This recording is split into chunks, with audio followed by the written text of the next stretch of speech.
Bonjour à tous et bienvenue à cette autre édition de la revue de la presse camerounaise que nous démarrons ce matin avec le quotidien Mutation qui parle d'eau potable et nous renseigne du martyre de Kolofata.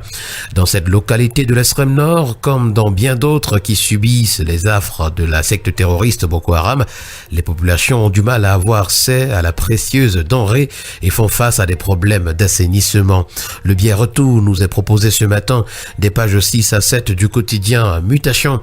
On parle également dans les colonnes du journal des rapports entre le Cameroun et la France, renforcer les partenariats économiques. C'est à retrouver ce matin à la page 8 du journal. Nous poursuivons le périple de ce matin avec Cameroun Tribune qui parle d'Organisation mondiale du commerce face au miroir et le titre qui est brandi ce matin à la grande une. Et la 14e conférence ministérielle s'ouvre demain à Yaoundé avec des multiples défis pour l'OMC, confronté à de nombreuses difficultés dont celle de retrouver sa place de régulateur des échanges mondiaux dans un environnement où de nombreuses grandes puissances jouent la carte du protectionnisme. Le focus de Cameroun Tribune à ce sujet est à retrouver ce matin des pages 10 à 16. La Nouvelle Expression, pour sa part ce matin, parle de la prorogation du mandat avec des vives contestations de l'opposition à l'Assemblée nationale. Selon le journal, les élus de l'opposition accusent le gouvernement de trafiquer le calendrier électoral. Jean-Michel Nitieux, lui, soutient que les raisons évoquées pour proroger le mandat des députés est une poudre aux yeux des Camerounais et que les députés qui siègent à l'hémicycle ne jouissent d'aucune légitimité pour modifier la Constitution parce que leur mandat a été prorogé 2 fois de suite. C'est pourquoi ils demandent le vote des réformes constitutionnelles par voie référendaire. C'est à retrouver ce matin dans les colonnes du journal. Déboires judiciaires en petite une ce matin, le maire de Tchan en fuite.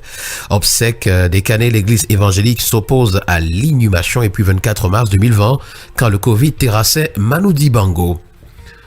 Le Messager s'intéresse à la chaufferie Bagam ce matin. SCS sauvant le trône est le titre qui est brandi à la grande une.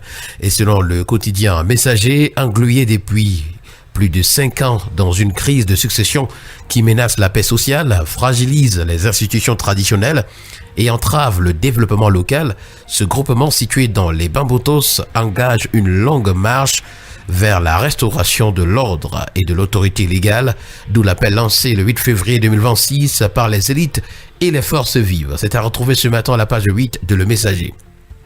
Le quotidien Vert Émergence pour sa part ce matin parle de la fermeture du détroit d'Ormuz et s'interroge, le Cameroun est-il à la merci d'une flambée du prix du carburant? Retrouvons l'information à la page 5. À Garoua, c'est Aboubakari Abdoulaye qui est célébré et puis profitant donc de la célébration de l'an 41 du RDPC, le nouveau président du Sénat a été mis à l'honneur. Le quotidien bleu, le jour pour sa part, ce matin parle de réforme de la Constitution et surtout prend pour nous ce matin la mise en garde du projet C. Et puis Jacques-Robert Moukwade de s'exprimer également, Saint-Père, quand tu fouleras notre sol. C'était à retrouver dans les colonnes du journal. Le premier news magazine camerounais, sur ses défis actuels ce matin, parle d'industrie et de tourisme.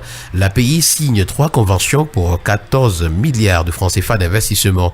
Ces conventions d'investissement concernent des projets dans l'agro-industrie, l'industrie manufacturière et le tourisme, avec à la clé 511 emplois directs attendus.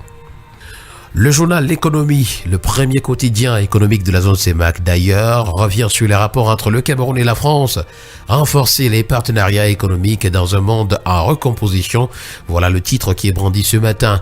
Et à l'occasion de la conférence ministérielle de l'Organisation mondiale du commerce, OMC, qui se tient en terre camerounaise du 26 au 29 mars 2026, Nicolas Forissier, ministre délégué chargé du commerce extérieur et de l'attractivité de la France, publie une tribune dans les colonnes du quotidien L'économie, à retrouver d'ailleurs à la page 3 du journal. Échangeur trompette Dobala, ce matin on en reparle, une infrastructure qui renforce la sécurité routière et embellit la ville. Le quotidien Econews s'interroge ce matin au sujet du déficit d'infrastructures et si la finance mixte était la clé du décollage de la zone CEMAC, alors que les besoins en infrastructures de la zone CEMAC s'élèvent à plusieurs dizaines de milliards de dollars. Les budgets publics et l'aide au développement ne suffisent plus. Face à l'urgence, la finance mixte s'impose comme le levier stratégique pour dérisquer les projets. L'analyse d'une révolution financière en marche est à retrouver ce matin à la page 4. Nous restons en économie et avec l'hebdomadaire Expression économique ce matin pour parler des fonds SEDEC. C'est l'État qui relance les poursuites contre 6 banques. Et depuis le 24 mars 2026, les procédures engagées par l'État du Cameroun contre 6 directeurs généraux de banques ont été relancés et se poursuivent ce 25 mars, notamment au tribunal de grande instance de Yaoundé ainsi que dans les locaux de la délégation générale à la sûreté nationale. Sont concernés les responsables d'Afriland First Bank, Ecobank, CBC, Citibank, UBA et Société Générale accusés de détenir illégalement les fonds destinés à la Caisse des dépôts et consignations, la SEDEC. Parlons éducation ce matin avec le quotidien L'étudiant qui s'intéresse à la sélection doctorale. Ils sont 600 doctorants. Ils ont été sélectionnés en fonction des quotas de places attribués à chaque université d'État au terme d'un processus rigoureux axé sur le mérite, la qualité de l'encadrement et l'alignement des recherches sur la SND 30. En santé, avec le quotidien EcoSanté ce matin, on parle de coopération entre le Cameroun et la Corée du Sud. Le MinSanté est à Séoul pour s'inspirer du modèle coréen des urgences. Et l'objectif de la mission vise à réduire les délais et à améliorer l'efficacité des soins d'urgence au Cameroun en s'appuyant sur des infrastructures de pointe, la formation des personnels et une organisation inspirée du modèle coréen au service d'une meilleure réponse aux besoins de santé des citoyens. Tuberculose dans le Nord, 102 cas pour 100 000 habitants en 2025. Et puis à l'extrême nord, à Bogo notamment, le BI réduit les difficultés d'accès à l'eau. Toujours en santé avec le quotidien Info Plus Santé, on parle de nutrition infantile. Seul l'allaitement maternel est sans danger d'après le journal. Et face aux récurrentes contaminations des laits infantiles artificiels qui sont toxiques pour les bébés, les professionnels de la santé saisissent l'occasion une fois de plus pour rappeler aux femmes en général, aux femmes enceintes et allaitantes en particulier, l'importance de l'allaitement maternel qui est le meilleur moyen de garantir la sécurité alimentaire et sanitaire de leurs enfants. C'est à retrouver ce matin à la page 5 du journal. Nous terminons ce matin avec le journal L'Action qui revient sur l'anniversaire du RDPC.